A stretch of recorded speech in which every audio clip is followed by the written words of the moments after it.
திமுக ஆட்சியில் அதிமுக அமைச்சர் SP வேலுமணி தூண்டுதலின் பேரில் தொண்டாமுத்தூர் பேரூராட்சி மன்ற திமுக கவுன்சிலர்கள் 9 பேர் மீது போடப்பட்ட பொய் வழக்கில் அனைவரும் விடுதலை.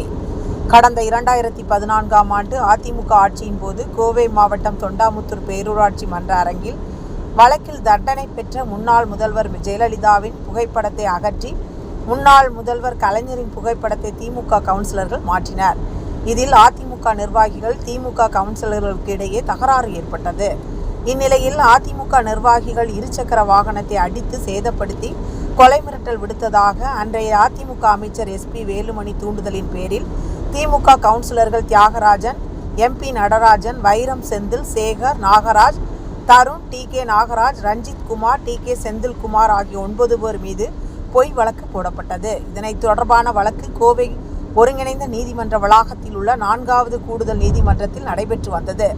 இந்த வழக்கு தொடர்பாக திமுக கவுன்சிலர்கள் சேதப்படுத்தியதாக கூறப்பட்ட வாகனங்களை அன்றைய காவல்துறை நீதிமன்றத்தில் ஒப்படைக்கவில்லை. எனவே இது ஜோடிக்கப்பட்ட வழக்கு என நீதிபதி கூறி வழக்கை தள்ளுபடி செய்ததுடன் குற்றம் சாட்டப்பட்ட அனைத்து திமுக கவுன்சிலர்களும் விடுதலை செய்யப்படுவதாக தீர்ப்பளித்தார். இதனை அடுத்து கோவை நீதிமன்ற வளாகத்தில் கோவை வடக்கு மாவட்ட திமுக செயலாளர் தொண்டாமுத்தூர் ரவி நேரில் வந்து திமுக கவுன்சிலர்களுக்கு கழக சால்வை அணிவித்து வாழ்த்து தெரிவித்தார். நீதிமன்றம் திமுக கவுன்சிலர்களுக்கு மாவட்ட செயலாளர் தொண்டாமுத்தூர் ரவி சால்வை அணிவித்து வாழ்த்து தெரிவித்த பேட்டி மற்றும் வழக்கறிஞர் கணேஷ்குமார் பேட்டி. கடந்த 2014ஆம் ஆண்டு தொண்டாமுத்தூர் பேரூராட்சியில் நான் தலைவராக இருந்தபோது அன்றைய முதல்வராக இருந்த நம்முடைய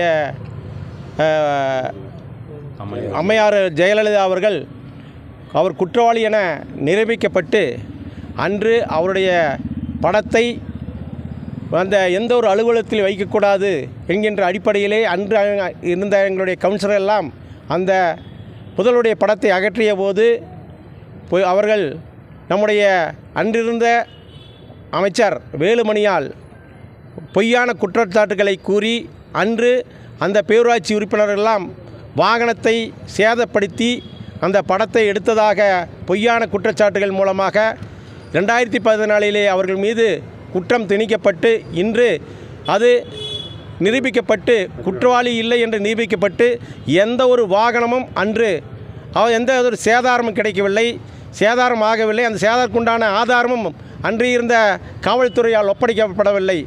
இப்படி அன்று 2014 எண்ணற்ற பொய்யான குற்றச்சாட்டு மூலம் அன்று இருந்த கழகத் தோழர்கள் மீது பொய்யான குற்றச்சாட்டை கூறினார்கள். அது இன்று நிரூபிக்கப்பட்டு இன்று அது பொய்யான குற்றம் என்ற நிரூபிக்கப்பட்டுள்ளது.